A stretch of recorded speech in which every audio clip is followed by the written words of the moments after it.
Todos los viernes yo vengo temprano, me llevo cosas, me alquilo un departamento y a las 12 y pico vengo con un cuento, esté como esté. El libro. Este libro es increíble. No salió, pero va por la tercera edición, es increíble. Está en blanco, nunca me había pasado una cosa semejante. Ya va por la tercera edición. De hecho, todos los libros que yo he sacado estaban previamente escritos, porque yo escribo y después compilo. Y en este caso estoy escribiendo y el libro ya tiene una cantidad de ventas que... Es increíble. Bestia. Claro, va por tercera edición y no salió. Y no salió. Bueno, deben saber... Eso es la confianza que generas en tu público, Cassiari. Si entran ahora en hernancasiari.com, está la preventa del libro y si se compra el libro antes de que entre a imprenta, en las últimas páginas van a estar los nombres y los apellidos de todas las personas que confiaron ciegamente en que yo iba a terminar este libro. Hernán, ¿te ibas a ir sin medialunas? Nada. No, ni en pedo, pero espera, es un montón. Voy a llevar dos, como siempre. Yo con dos tengo. Ok.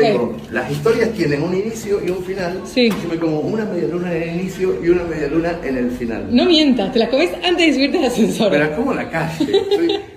A veces me da vergüenza porque la gente dice, mirá, Cassiari comiéndose una medialuna.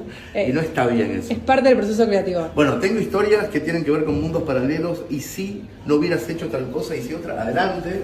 Si no hubiera pasado este chico, sí, no hubiera sido diferente este video. Nos vemos. Chao. Chao. Acuérdense que hablamos del destino, hablamos de cosas místicas, o sea, no tira para la comedia, no suele no llevarlo para ahí, pero me surgió un recuerdo en medio de todo eso. En Mercedes cuando era chico había 3 brujas. 3 brujas, algunas tiraban las cartas, otras hacían magia blanca, magia negra. Todo el mundo medio que sabía que había una truchada en todo eso, pero iban igual, las viejas sobre todo, mi mamá iba a veces. Pero una se empezó a destacar por encima de las demás. Una parece que era buena en serio, además venía de Brasil una vez por mes. No estaba en Mercedes, venía de Brasil una vez por mes. Y no sé, hubo una época, yo creo que finales de los 70 y de los 80, en donde lo místico, si era brasilero, garpaba. Y esta, no sabía, no sé si era brasilera, pero hacía la voz como que sí. Y daba 10 turnos nada más, cada vez que venía. Y venía una vez por mes. Y te metía esta señora en una especie de sueño de hongos. Te daba un tecito y te acompañaba al lugar del pasado que querías cambiar. Te acompañaba como una especie de Virgilio del Dante. Y en realidad no cambiabas el pasado, pero tu cabeza sentía que sí. Y eso te daba alivio. Pongo un ejemplo. De hecho, el primero que fue el doctor Casareto.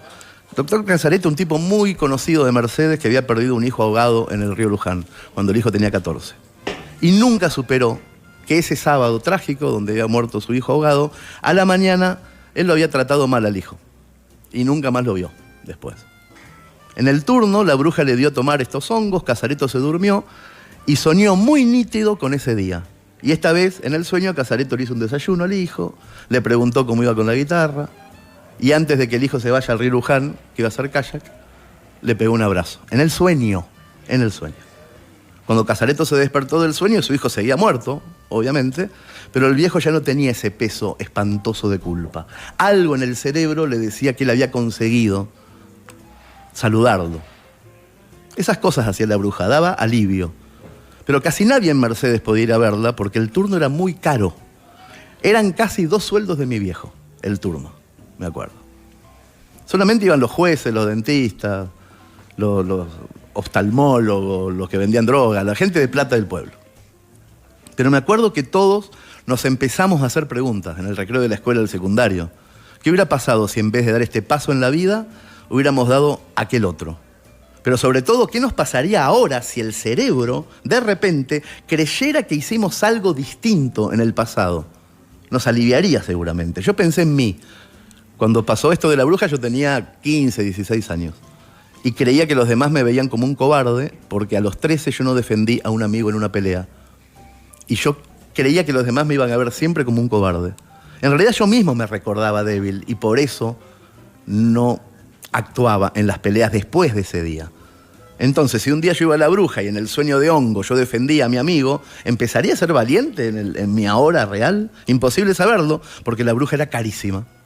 Pero mi tía Isa, que también pensaba en algo de su pasado, sí pudo ir.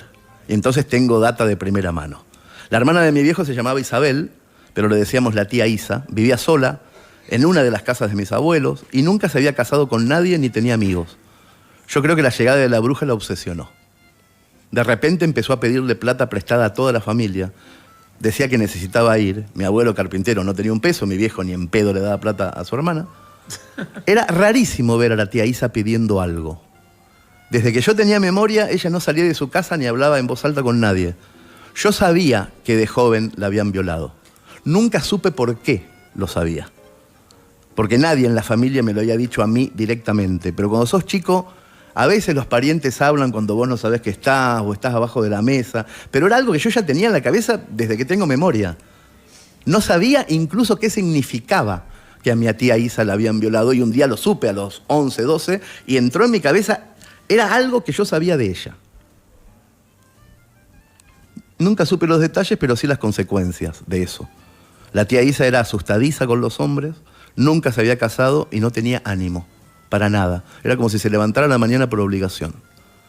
Como nadie en la familia le prestó plata, la tía Isa vendió un carrillón de oro amarillo que le había dejado la que sería mi bisabuela.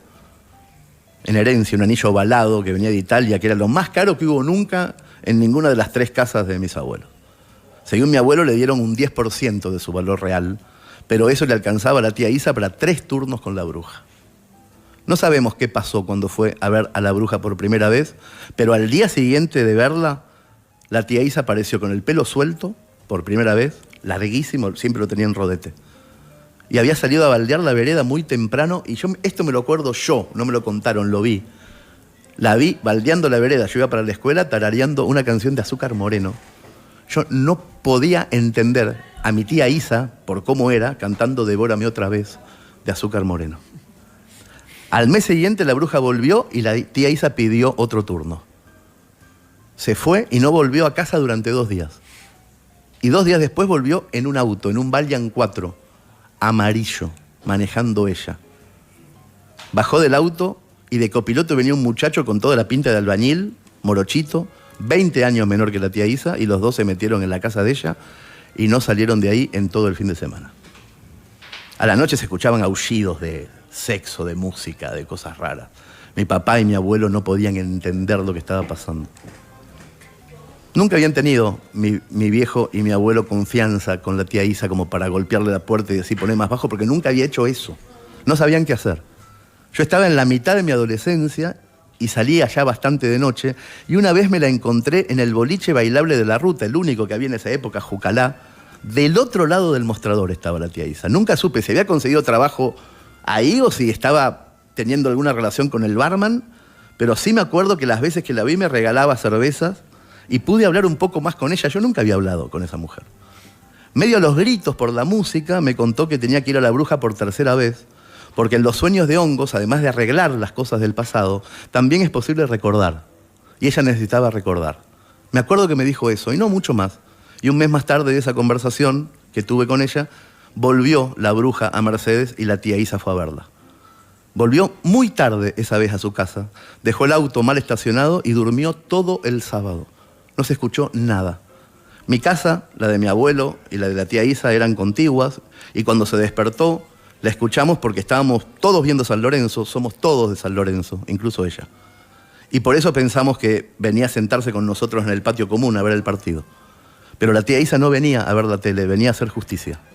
Agarró de camino el yunque que usaba mi abuelo para la carpintería, y aunque le costó levantarlo, lo fue trayendo. Yo la vi de reojo, mi viejo y mi abuelo no la veían. Yo la vi de reojo, pero no pensé nada malo. Creí que lo iba a usar al yunque para apoyar la pava del mate o algo así. Sentí eso, pero no. Se acercó a su padre por la espalda y le reventó el yunque en la cabeza. A mi abuelo, a su papá. Fue desde atrás, mi abuelo no la vio venir. Me imagino que la muerte debe haber sido instantánea, como si se le apagara la luz. Yo no sé cómo reaccionó mi papá, solamente me acuerdo del ruido del cráneo rompiéndose, del yunque cayendo al suelo y de la voz de la tía Isa que repetía al oído del padre que se desangraba: te vi, ¿cómo podías hacerme eso? No dijo pudiste, dijo podías. Feliz viernes. Tremendo. Yo les dije, era oscurito. A ver, está buenísimo. Me encantó.